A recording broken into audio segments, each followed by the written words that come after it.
Mes chers amis, dans la parashat Chayei Sarah, la Torah nous raconte que Yitzhak va arriver à l'âge de se marier. Son père, Abraham, souhaite pouvoir trouver une fille qui va lui convenir, une fille particulière. Il sait qu'à l'endroit où il se trouve, les filles ne sont pas suffisamment distinguées, ne sont pas suffisamment pieuses, et donc il va demander à son serviteur, Eliezer, de bien vouloir se charger d'aller lui trouver des filles à Ur-Kasdim. Eliezer va partir en chemin et il va être littéralement perdu. Comment faire pour trouver une fille qui va pouvoir convenir à Yitzhak, qui va pouvoir devenir la matriarche du peuple juif dans un monde tellement grand, or qu'il ne connaissait personne? C'est comme chercher une aiguille dans une botte de foin. Comment pouvoir s'en sortir? Et à ce moment-là, Eliezer va avoir le réflexe de dire le Teilim. Un Teilim qu'on récite fréquemment. C'est lui le premier à avoir entonné ce Teilim. Le Teilim dans lequel on dit Shir la Ma'alot, Esa enai ele harim, j'ai soulevé mes yeux face aux montagnes, tellement hautes, tellement grandes. Et je me suis interrogé, mais Aïn Yavo Ezri, d'où est-ce que mon aide va-t-elle arriver? J'ai besoin d'aide. Hachem, je vais devoir trouver une femme. Et je ne sais même pas comment commencer, par où commencer, qui chercher, à qui m'adresser. Hachem, aide-moi. Mais Aïn Yavo Ezri, d'où est-ce que va venir mon aide? Et immédiatement, Eliezer répond, comme s'il s'agissait d'une question qui attendait une réponse, Ezri me'im Hachem. Mon aide va provenir de Hachem. Et Rachamim s'interroge. Quelle est ici la problématique? D'où va venir mon aide? Mon aide va venir d'Hachem. Pourquoi au début Eliezer ne savait pas que son aide viendrait d'Hachem? Quel était le sens de la question s'il connaissait déjà la réponse? Et comment Eliezer, qui était un homme tellement pieux, tellement proche d'Avraham Avinu, a pu s'interroger, ne fût-ce qu'un instant, d'où allait lui provenir cette aide? Rachamim m'explique qu'en fait Eliezer, il avait beaucoup de Emouna. Il savait très bien que son aide viendrait d'Hachem. Simplement, dans un premier temps, il s'est demandé, mais comment? Par qui? Par quel tuyau? À qui je vais devoir m'adresser? Comment ça va se passer? Et puis immédiatement, il s'est dit, non, ça c'est déjà un échec dans la Emouna. La véritable Emouna, c'est de savoir, Ezri me'im Hachem. Mon aide va venir directement d'Hachem. Que je comprenne comment ou que je comprenne pas. C'est pas la peine de fonctionner avec des chiffres, avec des proportions, avec des statistiques. Il faut savoir qu'Akadosh Baruch Hu va m'aider et lui il s'arrangera pour m'aider comme il faut. En tous les cas, Eliezer part en mission. Et à ce moment-là, il s'adresse à Hachem. Et il lui dit à Hachem, j'aimerais te proposer le deal suivant. Lorsque je vais apercevoir une jeune fille,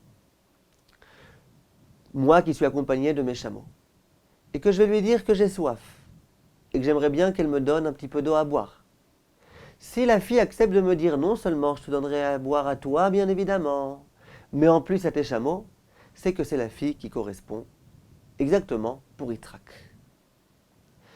Et l'histoire est bien connue, on se croirait dans un dessin animé. Eliezer va apercevoir une jeune fille, il va lui dire voilà j'ai soif, et la fille va lui dire je vais te donner aussi bien à toi qu'à tes chameaux. On dirait qu'elle était au courant, la fille. On dirait vraiment qu'elle était au courant de toute cette phrase qu'elle devait dire. Elle l'a dit quasiment mot pour mot. Mais ce qui va m'intéresser, mes chers amis, c'est de comprendre. Qu'est-ce qui lui arrive à Eliezer? Eliezer, il doit trouver une femme pour Yitzhak. Il doit revenir à la maison chez son maître, chez Abraham, en n'étant pas les mains dans les poches. Il doit réussir à trouver une femme. C'est quoi cette histoire-là? C'est quoi ces exigences-là tellement hautes? Il faut que je lui dise que j'ai soif et qu'elle, d'elle-même, elle pense à me donner à moi et à mes chameaux. N'exagère pas un petit peu Eliezer? Ne s'aliène-t-il pas par hasard toutes les possibilités de peut-être pouvoir la trouver, cette fille? Il avait quasiment toutes les chances de rater. Ça existe une fille au monde comme ça. Et il était censé savoir que ça allait exister. Comment ça se fait que Eliezer, qui était un homme intelligent, qui voulait vraiment revenir avec une jeune fille pour Yitzhak, comment ça se fait qu'il ait placé ses exigences tellement haut? Et qu'il se soit attendu comme ça un dialogue qui était vraiment complètement inattendu. Et moi j'allais dire, n'était-ce le fait qu'il y a eu un miracle? N'était-ce le fait visiblement que Rivka c'était une prophétesse? Elle n'aurait jamais su répondre ce à quoi s'attendait Eliezer. Alors comment ça se fait que Eliezer était tellement exigeant? En fait, j'aimerais, mes chers amis, réfléchir avec vous un petit peu à l'une des mitzvot principales, fondamentales, qui est celle du chesed. Chesed, c'est l'aide qu'on apporte aux autres. Être à l'écoute de l'autre. Essayer d'apporter au quotidien à l'autre. On est très familier avec cette mitzvah, mais on ne connaît pas toujours forcément toute la philosophie de la mitzvah. J'aimerais réfléchir avec vous. Qu'est-ce qui peut éveiller en l'homme l'envie de faire du chesed? Comment ça se fait que l'homme procède du chesed? Qui est-ce qui va lui dicter cet ordre de faire du chesed? Alors, il faut savoir qu'il y a 3 possibilités. Le premier niveau du chesed, c'est le chesed qui m'est ordonné par mon sentiment. Je m'explique. Je vois un pauvre, quelqu'un de démuni, quelqu'un qui n'a pas un sou, quelqu'un dont je sais qu'il est habillé en haillons, qu'il a froid en hiver, qu'il a chaud en été et qu'il n'a surtout pas de quoi manger, qu'il n'a pas de quoi boire, que sa femme, ses enfants gémissent toute la journée. Lorsque je rencontre ce pauvre, j'ai de la peine pour lui. Je me sens mal, j'ai un véritable malaise intérieur. Je sais que moi je mange bien, que moi je vis bien, et je le vois lui comme ça, dans cette pénurie, dans cette difficulté. Eh bien je me sens mal. J'ai de la peine, je suis triste. En tant que juif, je suis triste de voir un autre juif dans cet état-là. À ce moment-là, mon être intérieur va me dire, écoute, tu ne peux pas le laisser comme ça. Tu ne peux pas le laisser comme ça, regarde comment il a du mal. Et donc, le soulagement auquel j'aspire, c'est lui qui va me donner l'ordre de lui donner. Je me sens mal tant que je le vois comme ça. Or, je le donne pour me soulager, pour me sentir un petit peu mieux. Je sais qu'au moins aujourd'hui, il aura de quoi manger. Ça, c'est un premier type de chesed. Un chesed qui provient d'un sentiment humain. Je me sens mal à savoir que l'autre n'a pas. Or, moi, je n'ai pas envie de mal me sentir, donc je vais l'aider, lui, à mieux se sentir. Ça, c'est une première forme de chesed. J'aimerais vous dire, mes chers amis, et je sais qu'il y a beaucoup de gens qui disent l'inverse, et ils se trompent. C'est une forme de chesed qui est déjà en soi extraordinaire. On raconte que le sabbat de Kélem, lorsqu'il voyait un pauvre, il lui donnait 2 pièces. On lui disait, pourquoi systématiquement tu donnes 2 pièces? Et il disait, la première pièce je la donne parce que comme je vois un pauvre, j'ai de la peine pour lui. Donc je la donne en quelque sorte de façon un petit peu égoïste. Je la donne pour apaiser un petit peu cette tristesse que j'ai. La deuxième pièce, je la donne pour accomplir la mitzvah d'Eoraita de Tzedaka. Ce chesed-là, c'est un chesed qui est extrêmement important. La raison pour laquelle Hachem nous a créés dans une société, la raison pour laquelle il est fait qu'il y ait des manques, qu'il y ait des gens qui ont de l'argent à donner, qu'il y ait des gens qui manquent d'argent, c'est justement entre autres pour ça. Pour qu'on apprenne à ressentir les souffrances de l'autre. Pour qu'on s'habitue un petit peu à essayer de sentir ce que l'autre ressent. Et c'est important. Et lorsque un juif donne de la tzedaka parce qu'il a de la peine pour l'autre, c'est que c'est un bon juif. C'est qu'il a un bon cœur. Et ça, c'est Chachamim qui nous l'enseigne. Simplement, comme d'habitude, les personnes qui n'étudient pas le moussar tel que Chachamim nous l'ont enseigné, les personnes qui pensent que le moussar, que la pensée juive, ça s'improvise, eh bien, ils dérapent complètement. Et ils vous diront pas du tout. C'est pas ça la tzedaka. Ça, c'est la tzedaka des non-juifs. Ça, c'est les BA, les bonnes actions. Nous, la tzedaka, ça doit être complètement détaché du sentiment. La tzedaka, ça doit être de la logique pure. Ça doit être du sechel. Ça doit être un accomplissement qui provient directement de l'ordre divin. Et ces personnes-là, comme d'habitude, quand on improvise la hashkafa, se trompent complètement.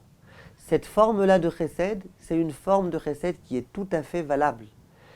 Et c'est le premier niveau du chesed.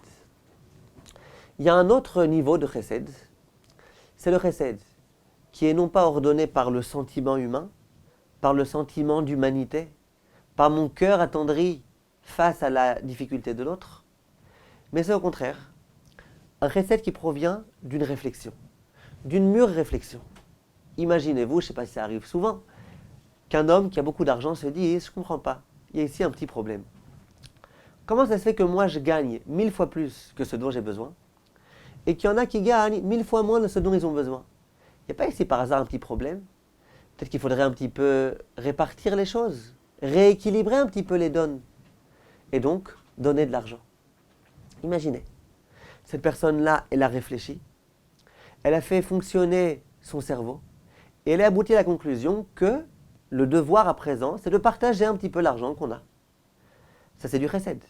C'est pas un chesed qui provient du fait que l'autre me fait de la peine, c'est un chesed qui provient d'une réflexion, d'une mûre réflexion. Alors, je sais que les gens en général, ils réfléchissent pas comme ça. Mais disons que je réfléchisse. Je me dis, telle personne-là, je sens qu'elle a besoin d'aide. Je comprends qu'elle a besoin d'aide. Et donc, mon sechel, mon intellect m'ordonne d'aider cette personne-là, de lui consacrer du temps, de venir en aide. C'est un autre type de chesed. Et c'est un chesed qui est aussi valable. Si Hachem nous a donné une intelligence, un cerveau, c'est pour s'en servir. S'en servir et se poser les questions qu'il faut pour pouvoir aboutir aux conclusions nécessaires. Simplement, il y a un troisième type de chesed. Ce chesed-là, c'est un chesed inconditionnel. C'est un chesed qui ne provient pas forcément de mon sentiment, qui ne provient même pas forcément de mon intellect. C'est un chesed qui dépasse tout, qui dépasse l'entendement. C'est le chesed le meilleur, le niveau le meilleur du chesed. Ce qu'on va appeler dans ce cours le chesed Hashalem. La dimension maximale du chesed, le paroxysme du chesed. Et on va essayer de réfléchir ensemble à certains cas de figure qui peuvent se présenter et dans lesquels on va devoir user de l'une des formes de chesed. Commençons par le commencement. Imaginez par exemple que j'ai une personne immensément riche qui vienne me voir et qui a besoin que je lui consacre 5 minutes pour lui donner un conseil. Et je commence à me dire, est-ce que cette personne-là immensément riche, elle me fait de la peine ? Elle ne me fait pas de peine, elle a tout ce qu'il faut. Elle pourrait très bien aller voir quelqu'un d'autre. Ça ne lui manque pas l'argent pour aller voir des conseillers qui sont vraiment encore plus qualifiés que moi. Est-ce que je l'aide ou pas ? De la peine pour l'autre, j'ai pas. Si tout ce qui génère en moi l'envie d'aider, c'est la peine que j'ai, là j'ai aucune peine. Il peut très bien s'en sortir. Si jamais, ce qui en général me fait aider les autres, c'est ma réflexion, là si je réfléchis bien, il peut se débrouiller. Il n'a qu'à dépenser de l'argent pour aller voir quelqu'un d'autre. Il peut très bien s'en sortir.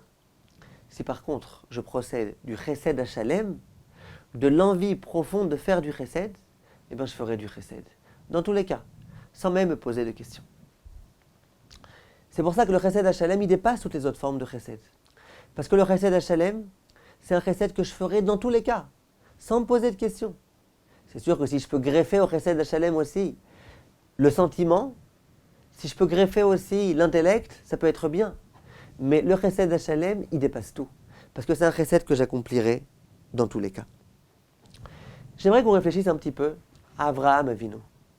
Avraham, le père de Yitzhak. Le père de celui dont on va devoir chercher dans la paracha une jeune fille. Avraham, c'était un homme de chesed. Quel type de chesed ? Quelle forme de chesed ? La Torah nous raconte que Avraham, or qu'il était déjà très âgé, a subi une opération extrêmement douloureuse. La circoncision.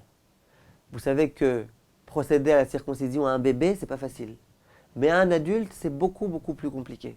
Beaucoup plus difficile, beaucoup plus douloureux. Ça prend beaucoup plus de temps à cicatriser.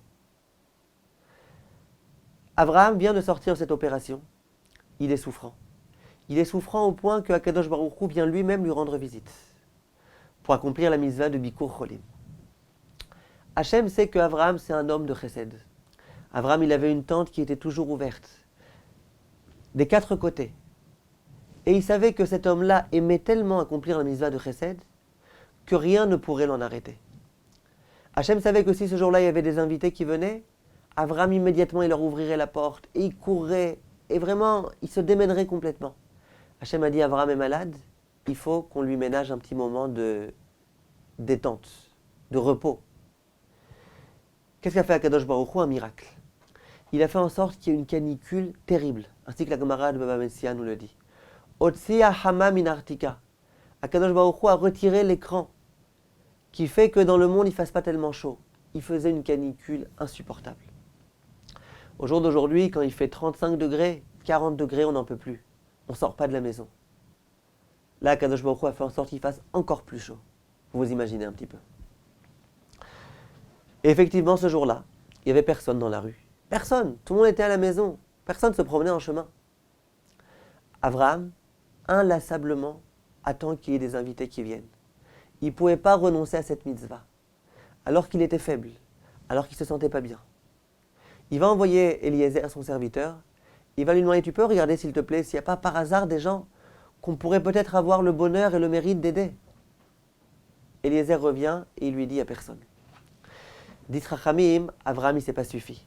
Il s'est dit, Eliezer il me dit, peut-être qu'il se trompe, peut-être qu'il a mal cherché, peut-être qu'il est un petit peu nonchalant, indolent, peut-être qu'il a la flemme ensuite de devoir commencer à préparer à manger pour ses invités qu'on aura.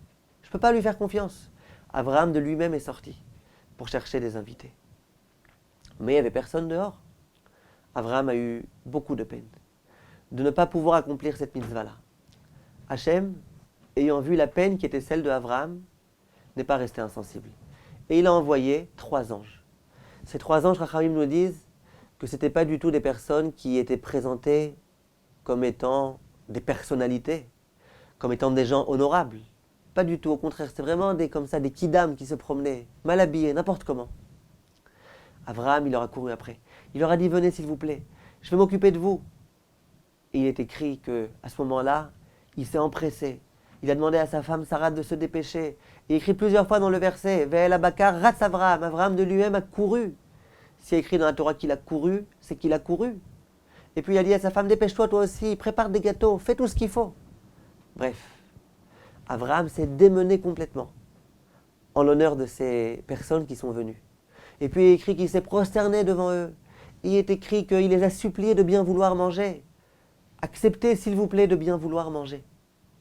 Avraham, ce jour-là, alors qu'il était malade, alors qu'il avait énormément de raisons d'être dispensé de faire du chesed, il a malgré tout fait du chesed. Et là, je vous pose une question. Qu'est-ce qui a dicté à Avraham ce chesed? Si jamais le chesed y provient d'un sentiment de tristesse, de qui devait être triste? Tant qu'il voit qu'il n'y a personne dans la rue, il doit être triste qu'il n'y ait personne qui ait besoin de quelque chose. Aucune tristesse.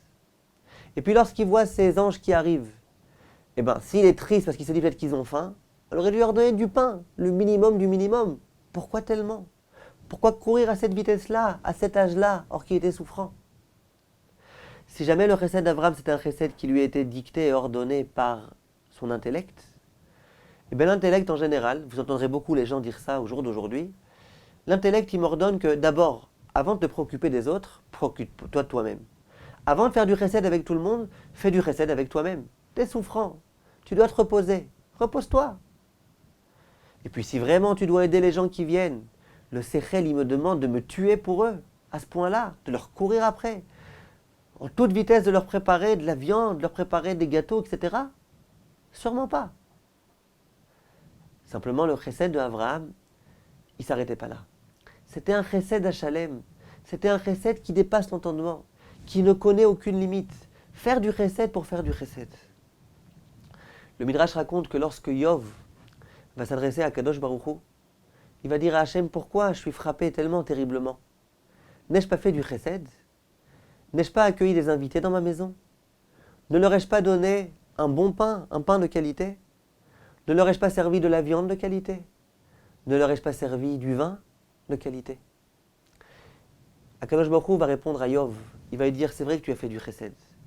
Mais ton chesed n'était pas du tout du même niveau, du même type que celui de Avraham Avinu. Pourquoi? Toi, tu attendais les gens à l'intérieur de la maison. Tu attendais que les gens tapent à la porte. Avraham Avinu, il était à l'extérieur. Il attendait dans la calicule que les gens puissent venir pour pouvoir les inviter. Toi, tu donnais aux personnes qui étaient habituées à manger du pain de qualité, un pain de qualité. Avraham, il donnait aux gens qui en général mangeaient du pain rassis, un pain de qualité. Avraham, il donnait aux gens qui n'avaient pas l'habitude de manger de la viande, une bonne viande. Avraham, il donnait aux gens qui n'avaient pas l'habitude de boire du vin, du bon vin. C'est un chesed inconditionnel. Je reçois quelqu'un chez moi, que je lui donne ce à quoi il est habitué. C'est pas la peine de sortir maintenant à 20, à 200 € la bouteille, or que lui ne sait même pas c'est quoi du vin. Ça, c'est si on fonctionne avec notre cœur ou si on fonctionne avec notre intellect. Si on décide de dépasser tout ça, on peut très bien comprendre qu'effectivement, ça peut valoir le coup. Pour prendre un autre exemple, Avraham va intercéder en faveur des habitants de Sdom. Akadosh Baruch Hu a pris la décision. La ville de Sdom doit être complètement détruite. Cette décision, vous imaginez bien que c'est une décision divine, que c'est une décision qui a été réfléchie. Hachem qui est tellement miséricordieux, Si jamais il a pris cette décision, vous imaginez bien, c'est qu'il n'y avait aucun autre choix. Et Abraham va venir, et il va négocier. Hachem, s'il te plaît, essaye de sauver. Et s'il y a 50 sadikim, et s'il y en a 45, et s'il y en a 40, et s'il y en a 30. De quoi tu te mêles, Abraham? De quoi tu te mêles? Abraham, c'est un homme de chesed. Mais quel type de chesed? Si on s'imagine qu'Abraham a prié pour ces hommes-là parce qu'il avait de la peine pour eux, je ne suis pas sûr qu'il y a de quoi avoir de la peine pour ces gens-là. Des gens qui sont tellement négatifs, des gens tellement pervers, des gens tellement cruels. Vous lisez un petit peu ce qui se passait à cette époque-là. Les gens, ils étaient vraiment, littéralement, tous pourris. On s'apitoie de gens pourris. Vous vous apitoierez, vous, par exemple, des terroristes de Gaza? Il y a de quoi s'apitoyer de ces gens-là. Visiblement, si Abraham a fait du chesed en leur faveur, c'est que ce n'était pas un chesed qui provenait du cœur. De l'intellect? Non, je ne pense pas. Intellectuellement, quand Hachem a pris une décision, tais-toi. Intellectuellement, quand tu es un homme de chesed comme Abraham, et que tu vois des gens de cet homme qui sont tout l'inverse du chesed, eh ben tu comprends que le sechel t'ordonne que ces gens-là doivent mourir. De surcroît, si c'est Akadosh Baruch Hu qui a pris la décision, de quoi tu te mêles? Pourquoi tu te mets en porte-à-faux avec Akadosh Baruch Hu pour essayer de venir intercéder pour des personnes qui ne méritent pas la vie? Simplement Abraham, comme on vient de le dire, c'était chesed à Shalem. C'était un chesed qui dépasse l'entendement. Il n'y a pas de question, j'entends des gens qui vont mourir, qui vont périr, ça me fait de la peine. Il faut absolument que je fasse quelque chose. Et ça, c'est le comportement de Abraham. Il y a un texte fabuleux qui a été rédigé par Rabbeinu Yonah. Rabbeinu Yonah, dans le Sefer Ha'ira, nous dit la chose suivante. Je ne vous le dis pas dans les mots, c'est en hébreu, je vous le dis en français, mais écoutez un petit peu jusqu'où ça va aller. S'il y a des personnes qui sont en train de manger quand ils écoutent le cours, arrêtez ici, quand vous aurez fini de manger, vous écouterez la suite. Dit Rabbeinu Yonah, c'est interdit de dégoûter quelqu'un. Dit Rabbeinu Yonah, par exemple, quand je suis en présence de personnes, il ne faut pas que je crache par terre, parce que ça va dégoûter les gens. Et c'est très grave de dégoûter quelqu'un. Donc, première mitzvah, essaye de faire en sorte de ne pas dégoûter les gens. Si ça dégoûte les gens que tu mettes le doigt dans le nez, face à eux, ne le mets pas face à eux. Continue Rabbeinu Yonah et dit, si jamais je me promène dans la rue et que je vois du roc par terre, un crachat par terre, une glaire, quelque chose de dégoûtant, et ça m'a dégoûté. Moi, pendant 3 jours, je ne vais pas réussir à manger et à boire, j'ai été écœuré. Quel doit être mon comportement, dit Rabbeinu Yonah? Eh bien, il faut que tu pardonnes la personne qui a craché. C'est pas facile. Moi, ça m'a vraiment dégoûté. Ça m'a causé du tort. Mais c'est pas grave. Tu es un bon juif, alors pardonne la personne qui a craché. Pour que cette personne-là ne soit pas punie. Dit Rabbeinu Yonah, et ça va aller beaucoup plus loin. Lorsque je vais me promener et que je vais rencontrer ce crachat par terre, il faut que je prenne un mouchoir et que je retire ce crachat qui se trouve par terre. Attention, ce n'est pas moi qui ai craché, c'est quelqu'un d'autre qui a craché. Moi qui vois ce crachat, premièrement, il faut que je pardonne celui qui a craché. Deuxièmement, dit Rabbeinu Yonah, ramasse ce crachat, nettoie-le, retire-le d'ici. Pourquoi? Parce qu'ensuite, il risque d'y avoir une autre personne qui va passer. Vous savez, moi, je suis passé, ça m'a dégoûté. Et moi, j'étais capable de pardonner cette personne-là. Mais il risque d'y avoir une autre personne qui va passer et qui va être elle aussi dégoûtée. Mais qui, elle, ne va pas pardonner. Qui, elle, va tenir rigueur à la personne qui a craché. Elle est dégoûtée, elle dit, moi, ça me dérange beaucoup et je lui en veux à cette personne qui a craché. Et puisque cette personne-là qui va arriver, elle ne va pas pardonner, il s'avère que le cracheur, il va être puni. Parce qu'il a craché, il a causé un désagrément à quelqu'un, et cette personne-là qui a été incommandée n'a pas pardonné. Donc, ce cracheur-là va être puni. Dit Rabbeinu Yonah, c'est dommage. Un juif va être puni? Non, alors toi, prends un mouchoir, nettoie-le, pour faire en sorte que ce juif-là qui a craché ne soit pas puni. Regardez un peu jusqu'où ça va. La vérité, c'est extraordinaire ce qui est écrit ici. Moi, je me promène en chemin. J'ai été dégoûté. J'aurais dû en tenir rigueur à celui qui a craché. Il m'a dégoûté. Pour qui il s'est pris comme ça de cracher et de me dégoûter? Dit Rabbeinu Yonah, il faut que tu pardonnes. Bon, alors je veux bien pardonner, c'est déjà un effort que je dois faire. C'est déjà quelque chose de difficile, je veux bien pardonner. Mais de venir maintenant et de me demander de me salir les mains de me dégoûter encore plus. Ça va me dégoûter maintenant, moi, de venir ramasser ce crachat. C'est vraiment dégoûtant. De me demander à moi d'être dégoûté davantage et de moi-même devoir nettoyer cette saleté pour pas que le cracheur soit puni, mais il n'a qu'à assumer ses responsabilités. S'il doit être puni, qu'il soit puni. Et c'est normal qu'il soit puni, il n'a qu'à pas cracher. Mon cœur, il ne m'ordonnerait pas de ramasser ce crachat. Mon cœur, il me dirait, écoute, celui-là, il n'a qu'à se débrouiller. Mon intellect, il ne me n'ordonne pas de faire ça. Moi, maintenant, je dois salir les saletés d'un tel.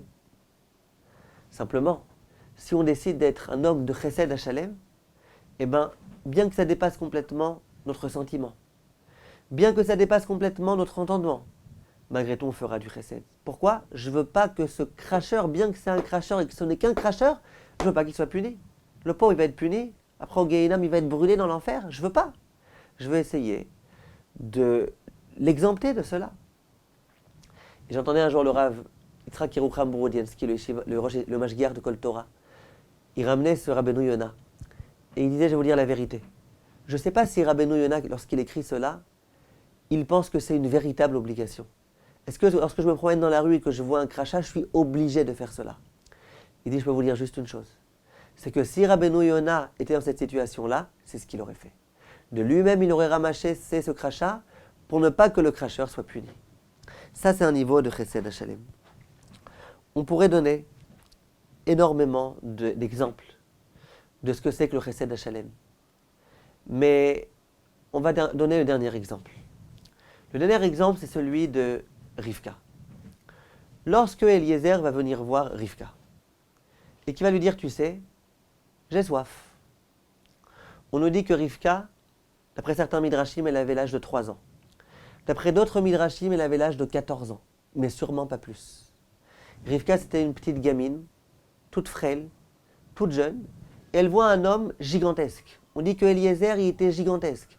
On dit qu'Eliezer était tellement grand qu'il pouvait porter ses chameaux sur la paume de sa main. Vous imaginez un petit peu ? Gigantesque. Eliezer arrive et il lui dit, j'ai soif, j'ai très soif. Bon, alors disons que Rivka, ce soit une jeune fille de Chesed. Alors, elle a pu s'apitoyer de cet homme-là. Qu'est-ce qu'elle aurait fait si elle s'était apitoyée ? Elle lui aurait dit, écoute, je vais te puiser un petit peu d'eau, parce que toi tu es fatigué, tu viens d'un chemin difficile, moi je suis toute dispo. Je vais te puiser un petit peu d'eau, tu vas boire, tu vas te ravigorer, tu vas retrouver tes esprits. Et puis ensuite, toi-même, toi qui es tellement fort, qui es tellement puissant, tu puiseras de l'eau pour tous tes chameaux. Si jamais cette fille-là, c'était une fille qui fonctionnait avec son intellect uniquement, l'intellect, il ne demande pas maintenant, pour une jeune fille qui est tellement fatiguée, tellement frêle, de puiser des litres et des litres et des litres pour un homme plus 10 chameaux. Vous savez combien ça boit un chameau ? Ça boit énormément. Or que Eliezer, il était super puissant, il aurait pu, j'imagine, en une fois puiser l'eau pour tous les chameaux. Eliezer était accompagné, il est écrit dans Chazal, de plusieurs serviteurs. Ça va, débrouillez-vous les enfants, débrouillez-vous tout seuls. Le Sechel, il me demande d'aider, d'accord, j'aide ce que je peux aider. On ne va pas me demander maintenant de faire des efforts démesurés pour aider des personnes qui pourraient s'aider eux-mêmes. Rivka, pas du tout. Rivka, non seulement elle va lui dire « je vais te donner de l'eau », non seulement elle va céder à la demande d'Eliezer. Eliezer, il ne va pas lui dire « puise-moi un petit peu d'eau ». Il va lui dire « hagimi-i ». En quelque sorte, gave-moi. Moi, j'ouvre ma bouche et toi, tu viens me servir directement dans ma bouche. Elle a accepté. Elle ne lui a pas dit « débrouille-toi tout seul, soulève-toi ta main et serre-toi ». Elle a accepté. Non seulement elle a accepté ça, mais elle va accepter et vouloir d'elle-même puiser de l'eau pour tous les chameaux de Eliezer. Pour 10 chameaux. Tous les serviteurs vont être là-bas, elle va demander l'aide de personne. Elle va tout faire elle-même, toute seule. Ça, c'est une femme de Chesed Hachalem. Qu'on ne croit pas, mes chers amis, qu'à ce moment-là, Rivka était prise par un coup d'élan de générosité. Ce n'était pas un élan de générosité. C'était la personne de Rivka qui fonctionnait toujours de la sorte. J'ai des preuves à cela, mais peut-être une prochaine fois je vous les dirai. Rivka, lorsqu'elle a procédé de la sorte, elle a bien montré que c'était une fille qui procédait du Chesed Hachalem. Et là, il me semble important et il me semble intéressant de vous lire une Mishnah de Pirkei Avot pour qu'on comprenne bien et qu'on puisse répondre à la question de départ. Comment ça se fait que Eliezer ait été tellement exigeant? Dans la Mishnah, il y a un Rav qui s'appelle Rabban Yochanan ben Zakkai qui s'adresse à ses élèves et qui leur dit Tseur Ezoui derech yeshara sheitbagba Adam. Quelle est la qualité la meilleure, la qualité cardinale que tout juif doit essayer de travailler et de cultiver en lui? Chaque Rav va prendre la parole. Chaque Rav va dire ce qui lui semble être la qualité principale. Ce qui va m'intéresser, c'est ici deux réponses. Celle de Rabbi Eliezer et celle de Rabbi Elazar. Rabbi Eliezer va dire Aïn Tova. C'est d'avoir un œil positif, un œil bienveillant sur les choses, un œil bienveillant sur les gens. Celui qui est habité de ce Aïn Tova, c'est un homme qui pourra progresser dans sa vie. Il y a un autre Rav qui s'appelle Rabbi Elazar et qui va dire Lev Tov, c'est avoir un bon cœur. Le Rav va prendre la parole une fois qu'il aura entendu tous ses élèves et il va leur dire Ro'e ani et divrei Elazar ben Arach, shebichlal devarav divrechem. Moi je pense que celui qui a raison, c'est Rabbi Elazar ben Arach. Celui qui a dit que la qualité majeure, principale, c'est d'avoir un bon cœur. Parce que lorsqu'on a un bon cœur, on a tout. Le bon cœur, ça inclut tout. La qualité cardinale du juif, ça doit être d'avoir un bon cœur. Et moi je m'interroge, quelle différence entre avoir un bon œil, un œil bienveillant, ou un cœur bienveillant? Ça change quoi, l'œil ou le cœur? Vient le Tiferet Israël et il dit quelque chose de magnifique. Il dit comme ça. Venir Ali, d'elev tov ou mitzad agouf. Le cœur, avoir un bon cœur, c'est à peu près comme avoir un bon œil. Simplement, c'est quelque chose qui est devenu une seconde nature. Lev tov, ça veut dire avoir un bon cœur. Le cœur, c'est l'organe vital de l'homme. L'organe le plus important, le plus urgent, sans lequel on ne peut rien faire, c'est le cœur. Avoir un bon cœur, ça veut dire avoir une nature qui est bonne. Je continue à lire. Sheitragel kach ad shenaasa lo leteva sheni. Qui s'est tellement habitué à procéder du chesed que c'est devenu une seconde nature. C'est sa nature. Sa nature, c'est d'aider. C'est pas je me pose des questions pendant une demi-heure, est-ce que je dois aider ou est-ce que je dois pas aider, est-ce qu'il peut s'en sortir sans moi, est-ce qu'il peut pas s'en sortir sans moi, blablabla, philosophie, etc. Non, c'est une nature. Je vois quelqu'un auquel je pourrais apporter quelque chose, je lui apporte. Sans faire intervenir forcément ma compréhension des choses. Sans faire intervenir forcément mes sentiments. C'est devenu une nature. Machen ken aïn tova. Ce qui n'est pas le cas de aïn tova. Aïno, shemitnaeg bemidot atovot mikoach hasechel. Voilà, là c'est le mot. Le Aïn Tova, ça veut dire que je réfléchis et que mon sechel, mon intellect me donne l'ordre, dans une situation bien précise, d'aider. Le Lev Tov, c'est une nature. Le Aïn Tova, c'est le fruit d'une réflexion. Ou mechamat, sherak al yedei hasechel yachiach yitzro, eno oseh tov besimcha u be'ashlama karaoui. Puisque ce chesed, ce n'est pas un chesed naturel. C'est quelque chose d'étranger à la personne. Donc tout d'abord, elle ne fera pas ce chesed toujours, de façon inconditionnelle, comme je vous l'ai dit. Il y a des cas où elle se dira, écoute, moi je ne pense pas qu'il faut faire du chesed avec ce cracheur, je ne ferai pas de chesed. Et même lorsque j'accepte de le faire, je ne le fais pas avec joie, parce que c'est quelque chose qui est extérieur à moi, ce n'est pas ma nature. Ça ne s'adresse pas à moi ce chesed que je vais faire. On a ici la différence entre Aïn Tova et Lev Tov. Lev Tov, c'est ce que j'ai appelé dans ce cours le chesed Hashalem. Le chesed le meilleur qui connaît aucune limite. Aïn Tova, c'est un chesed certes, mais qui connaît ses limites. Lorsque Eliezer va chercher une femme pour Yitzhak, il sait que Yitzhak c'est un grand tzaddik. Il sait que toute la pérennité du peuple juif va devoir être assurée par la femme de Yitzhak.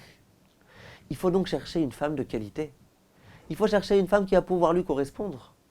Il faut chercher une femme non seulement qui a les qualités intrinsèques de la maison de Abraham, qui était un chesed Hashalem, mais plus que ça, il faut chercher le top du top.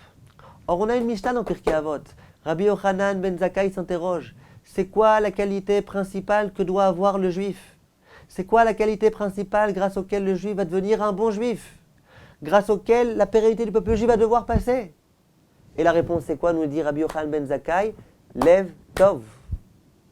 Eliezer se dit, je vais devoir chercher une femme pour Yitzhak. Qui je vais chercher?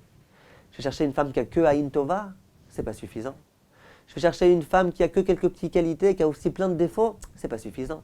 Je dois chercher le top du top. C'est quoi le top du top? Eh bien, on a une Mishnah qui nous le dit. Le top du top, la qualité cardinale du juif, ça doit être d'avoir l'Eftov. Donc il se dit, pour Yitzhak, j'ai besoin de l'Eftov. Non seulement parce que c'était la qualité d'Abraham, mais parce que c'est la qualité de tout juif. S'il y a une femme qui a l'Eftov, elle a tout. Bichlal devarav divrechem, ça englobe tout. Si j'arrive à déceler dans cette femme-là le Leftov, c'est que c'est une femme qui a tout et qui arrivera à tout. Si elle n'a pas Leftov, c'est qu'il y a beaucoup de choses qui peuvent manquer. Se dit Eliezer, si je viens voir une femme or que je suis éreinté, et que je lui dis, tu sais, j'ai soif, et qu'elle me dit, je vais te donner à boire, ça veut dire que c'est une femme qui a Aïn Tova. Elle a réfléchi, elle voit quelqu'un qui est fatigué, qui est éreinté, qui a soif, elle lui donne à boire. Mais ce n'est pas encore suffisant. Pour Yitzhak, ça ne suffit pas, Aïn Tova. Aïn Tova, il y en a plein. Donc ce n'est pas de ça qu'on a besoin pour Yitzhak. Yitzhak, on a besoin d'une femme qui soit habitée de Leftov. Et comment on va savoir qui est-ce qui a Leftov? Quand on va juste lui dire qu'on a un petit peu soif et que d'elle-même, elle va proposer de l'aide et pour nous, et pour les chameaux, et pour tout le monde. Ça, c'est une femme qui indéniablement aura Leftov. Et c'est ça qu'il fallait pour Yitzhak. Et c'est pour ça que Eliezer a été tellement exigeant. Il a dit, ça ne suffit pas, moi, une femme qui a Aïn Tova. Pour Yitzhak, il faut que je trouve une femme qui a Leftov. Une femme qui va pouvoir, de façon inconditionnelle, aider là où l'ordre, là où le sechel, là où l'intellect n'en donne pas l'ordre. C'est exactement ce qui se passe ici. Les Chachamim nous disent que comment Eliezer a décidé de s'adresser à elle plus qu'à une autre fille, c'est qu'il a vu qu'elle était l'objet d'un miracle. L'eau se dirigeait directement vers elle. Il s'est dit, une fille qui est l'objet d'un miracle, visiblement qu'il y a déjà quelque chose, il y a déjà un indice. Demande Chachamim, alors s'il a déjà vu cet indice, s'il a vu que c'est une femme tellement pieuse qui a été l'objet d'un miracle, alors pourquoi il a eu besoin ensuite de faire ce test-là, de lui dire, est-ce que tu peux, s'il te plaît, me donner à boire, et d'entendre sa réponse? Pourquoi? Réponse, parce que ça ne suffit pas. Quel est l'objet d'un miracle? D'accord, ça veut dire que c'est une fille pieuse, mais ce n'est pas de ça qu'on a besoin. On a besoin de beaucoup plus que ça. Des gens qui savent faire des miracles, ça ne nous épate pas tellement. Ce qui nous épate, c'est les gens qui sont habités de ce Leftov. Les gens qui sont capables de véhiculer le Leftov, c'est ça les gens qui sont des véritables gens de grandeur. C'est ça les grands, c'est ça les géants. Et c'est ce qui a été Rivka. À présent, on a exactement compris pourquoi c'était vraiment la demande, l'exigence de Eliezer. Parce que Eliezer, il était conscient de cela. Chachamim s'interroge et ils disent, d'accord, j'ai bien compris. Mais alors, juste une petite question. Lorsque Eliezer a vu que Rivka était prête à donner à boire aussi bien à Eliezer qu'au chameau, comment ça se fait qu'il n'est pas venu pour l'aider? Ça y est, il a fait le test, il a fait l'examen. Il lui a demandé, est-ce que tu es d'accord? Elle a dit, je suis d'accord. Alors une fois qu'il a vu, qu'elle a commencé à le servir à lui, et qu'elle a commencé à donner à boire à un chameau, il aurait dû venir l'aider. La pauvre gamine, toute faible, sans force, devoir puiser, et encore puiser, et encore puiser, et encore puiser. Comment ça se fait qu'il n'est pas venu pour l'aider? Réponse, dit le Rav Ezrachi, réponse fabuleuse, extraordinaire. Il dit, lorsque Eliezer a vu avec quel plaisir Rivka accomplissait cette mitzvah, avec quelle délectation elle le faisait, combien c'était un plaisir pour elle à chaque fois qu'elle pouvait se baisser pour pouvoir puiser encore un petit peu d'eau, il s'est dit, je ne vais pas pouvoir la priver de cela. Parce que pour elle, c'était un plaisir. Parce qu'une fille qui est chesed HaShalem, c'est comme ça qu'elle fonctionne. Si elle n'avait pas été chesed HaShalem, elle aurait puisé un petit peu, elle aurait dit à Eliezer, tu ne peux pas venir m'aider un petit peu? Eliezer était là avec tous ses serviteurs, vous ne pouvez pas venir m'aider? Au moins un chameau. Non, elle n'avait même pas envie qu'on l'aide. Elle souhaitait justement qu'on ne l'aide pas. Pour une fois qu'elle pouvait faire du chesed, et un bon chesed, elle l'a fait. Rabotai, elle n'était pas en train de puiser de l'eau pour des gdolim batora. Elle était en train de puiser de l'eau pour des chameaux. Des chameaux. Et elle l'a fait. Parce que Rivka, c'était une femme de chesed HaShalem. Pour terminer juste, vous allez vous dire peut-être qu'on exagère un petit peu. Peut-être qu'on exagère. Peut-être que Yitzhak, lorsqu'il attendait une femme de cette dimension-là, c'était un petit peu exagéré. Peut-être qu'Abraham, lorsqu'il faisait ce chesed, alors qu'il était malade, après la Brit Mila, peut-être que c'était exagéré. Rivka aussi. Peut-être qu'elle a exagéré un petit peu. Eh bien, il faut savoir que ce n'est pas exagéré. D'où est-ce que Abraham a tiré cela, que ce n'est pas exagéré? D'où est-ce que Rivka a tiré cela? Dit le Rav Nebenzahl d'une idée extraordinaire. Il dit, ils l'ont tiré pas moins que d'Akadosh Baruch Hu. Hachem a créé le monde. Dit le Ramchal, pourquoi Hachem a créé le monde? Le'etiv imbrouav. Pour donner, pour prodiguer du bien à ses créatures. Demande le Rav Nebenzahl, je ne comprends pas. Si Hachem n'avait pas créé de monde, qu'il n'avait pas créé d'hommes, qu'il n'avait pas créé d'animaux, il n'aurait pas eu besoin de faire du chesed avec eux. Hachem a créé les hommes, Hachem a créé les animaux. Du fait qu'on a été créé, Hachem a eu besoin de nous aider. Mais ça aurait peut-être été plus simple qu'Hachem ne nous crée pas. Comme ça, il n'aurait pas besoin de nous aider. De là, on voit que le chesed, ce n'est pas simplement lorsqu'il y a un chesed qui se présente, on va devoir le faire. Quand quelqu'un est dans la difficulté, il faut que je l'aide. Le vrai chesed, c'est un chesed dans lequel soi-même, on veut générer un chesed peut-être même inexistant. Le vrai chesed, c'est qu'il n'y a pas d'invité, il n'y a personne dans la route. Et bien moi, je vais trouver un invité pour pouvoir l'aider, pour pouvoir lui donner quelque chose. Le vrai chesed, c'est, il y a ici Eliezer, et il y a des serviteurs, ils sont tous puissants, ils sont tous vigoureux, ils pourraient très bien d'eux-mêmes puiser de l'eau. Non, ben moi, je vais les aider. Pourtant, ils n'ont pas besoin de mon aide, ils n'ont pas besoin. Mais moi, je vais aider, parce que moi, je veux procéder du chesed. C'est une idée à laquelle il faut songer, à laquelle il faut réfléchir, mais qui est extrêmement profonde. Pour finir avec un dernier mot. Comment on fait pour acquérir ce chesed? Parce que ça a l'air d'être bien beau, on se croit peut-être dans un dessin animé. Comment faire? Nous, on est comme ça, on a du mal. Même quand notre cœur nous indique qu'il faut faire du chesed, on a du mal. Même quand notre sechel nous dit on a du mal. Comment dépasser tout ça? Alors en un mot, à mon avis, la réponse elle est contenue dans le Tiferet Israël que je vous ai lu tout à l'heure. Il dit, c'est quoi le Lev Tov? Mitzad Agouf, Sheitragel Kach Achena Asalo Leteva Sheni. Il s'est tellement habitué à faire du chesed que finalement c'est devenu une seconde nature. Là est à mon avis le conseil en or. On veut procéder du chesed, on veut devenir un homme de chesed, une femme de chesed, ça doit commencer par une gymnastique, par une habitude. On s'habitue. Or au début on s'habitue parce que c'est notre cœur qui nous l'indique, notre sentiment qui nous l'indique. On va s'habituer parce que c'est notre intellect qui nous l'indique. Parfois on va s'habituer parce qu'on n'ose pas refuser. Parfois on va s'habituer parce qu'on a peur du regard des autres. Mais l'essentiel c'est de s'habituer. Habitue-toi à faire du chesed. Chaque jour demande-toi, comment aujourd'hui je vais pouvoir à 10 reprises, à 15 reprises faire du chesed. Avec mes parents, avec mes enfants, avec mon épouse, avec mon mari. Quand on s'habitue à faire du chesed, dit au Tiferet Israël, on peut lui faire confiance, finalement ça devient une seconde nature. Et lorsque c'est devenu une seconde nature, ça devient déjà complètement indépendant de notre réflexion, de notre sentiment. Ça devient un vrai chesed parfait, un chesed à 100%. Et ça a été le chesed qui a habité Rivka, ça a été le chesed d'Avraham Avinu, et c'est le chesed que nous-mêmes serons en mesure d'accomplir Bezrat Hashem lorsqu'on s'y sera habitué. Kol tov mes chers amis, et à très bientôt.